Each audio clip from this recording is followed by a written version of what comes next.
A Tomahawk cruise missile ignites, erupting from the vertical launch system of a warship stationed in the Mediterranean Sea. The target is a specific building located deep within Baghdad. But the objective is not the building itself. The objective is a single window, located on the third floor of that structure. To reach this objective, the missile will travel 1,000 miles.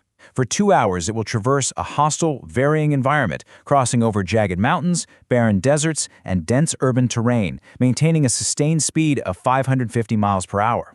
And at the end of this journey, it must pass cleanly through that single pane of glass. How does a machine navigate 1,000 miles to strike a target measuring mere feet across, operating entirely without human intervention once it leaves the launch tube?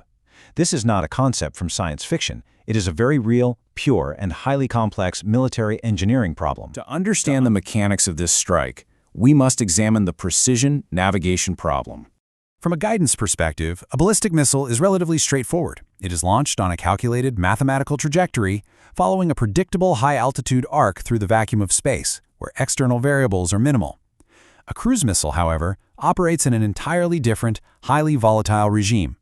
It flies at ultra-low altitudes, typically skimming the Earth between 50 and 150 feet above the ground. It operates at subsonic speeds for extended durations, and must continuously navigate through a dynamic, three-dimensional landscape that is constantly shifting directly beneath its wings. At this altitude and speed, atmospheric variables and minute mechanical drifts are magnified. Even a slight deviation compounds exponentially over distance. To put this into a tactical perspective, a 1-degree heading error at launch will translate into a missed distance of approximately 17 miles over a 1,000-mile flight. A navigation system accurate to only 1 degree is completely useless for precision strike operations. Yet the current operational variant, the Tomahawk Block 4, achieves a circular error probable, or CEP, of approximately 10 meters at its absolute maximum range. In military targeting, a 10-meter CEP dictates that 50% of all munitions fired will strike within a 10-meter radius of the precise aim point. Achieving this level of accuracy across a 1,000-mile flight requires an architecture of 3 independent, overlapping navigation systems actively communicating with one another to mathematically correct compounding errors in real time. This architecture relies on a principle of layered redundancy and integrated sensor systems. The execution of the strike relies on 3 primary navigation phases operating in a strict sequential tandem. First, the TERCOM system reads the terrain. Second, the global positioning system corrects the navigational drift. Third, the DSMAC system locates and confirms the final target window. Phase 1 relies on System 1, TERCOM, which stands for Terrain Contour Matching. Long before launch, the Tomahawk is loaded with a digital terrain elevation database, mapping its exact planned route. As the missile flies, an onboard radar altimeter continuously pulses downward, measuring the precise height of the ground directly beneath the airframe. The flight computer compares this live unfolding terrain profile against its stored digital map. When the radar profile matches the digital profile, the system calculates the missile's exact geographic coordinates. The weapon effectively uses the physical topography of the Earth as its primary reference system, reading mountains and valleys to establish its location. System 2 operates concurrently, providing continuous GPS mid-course correction. Beginning with the introduction of the Block 3 variant, military-grade GPS receivers were integrated directly into the flight architecture. The GPS array provides constant spatial updates throughout the flight, actively analyzing and correcting the inevitable accumulated drift of the missile's internal inertial navigation system. The engineering philosophy behind this triad dictates a strict rule: there can be no single point of failure. This creates a redundancy protocol that is highly resistant to enemy electronic countermeasures. If an adversary successfully jams the GPS signal, the missile is not blinded. TERCOM simply maintains the navigational lock, because physical terrain cannot be jammed by an electronic signal. Conversely, if the missile passes over flat terrain, masking the radar's ability to fix a recognizable profile, the GPS maintains the lock.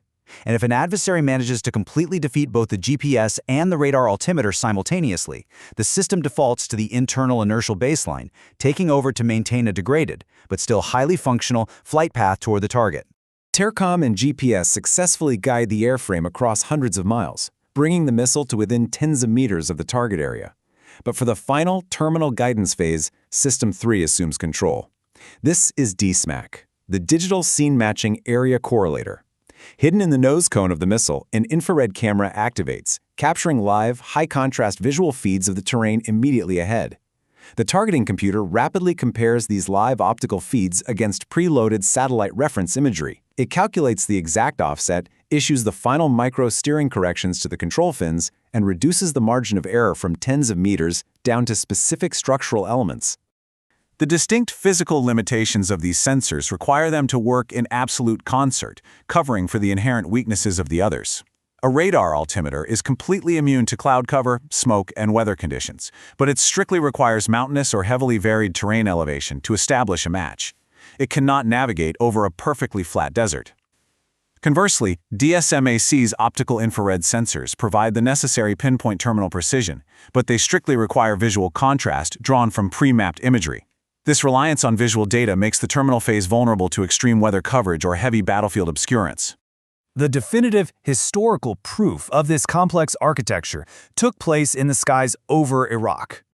The first true application of these integrated systems occurred during the opening hours of Operation Desert Storm on January 17, 1991.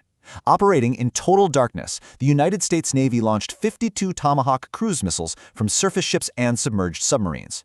Out of the 52 missiles launched, 51 successfully reached their designated targets deep within Iraqi territory. The single loss was investigated and attributed to a mechanical hardware failure, not a failure of navigation or interception by Iraqi air defenses. Navigating at a perilous altitude of 100 feet, the missiles flew well below the engagement envelope of most conventional, radar-guided surface-to-air missile systems of the era. Yet this highly automated flight profile relies heavily on intense human integration long before a weapon is armed. A precision strike is the culmination of weeks of meticulous manual integration performed by human mission planners operating far from the battlefield.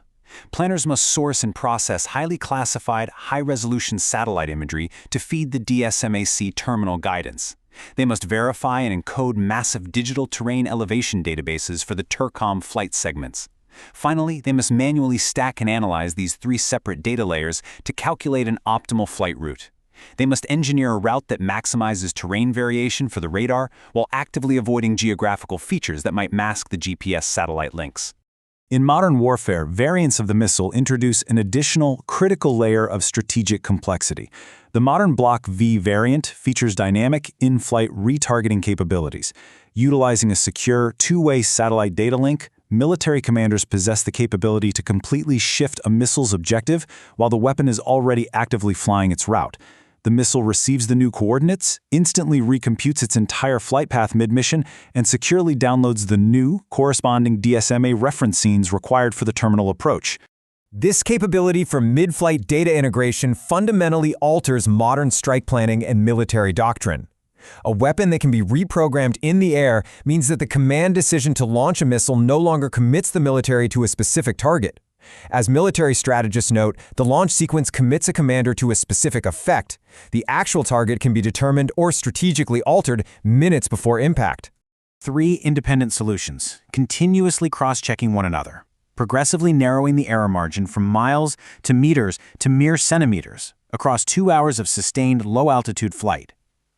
Somewhere in a highly secure naval operations center at this very moment, a human mission planner has loaded the terrain data and calculated the lethal flight path. The precise redundant architecture of these systems is quietly waiting in launch tubes around the world. The engineering is already solved. The machine is fully prepared. The human decision is the only thing remaining.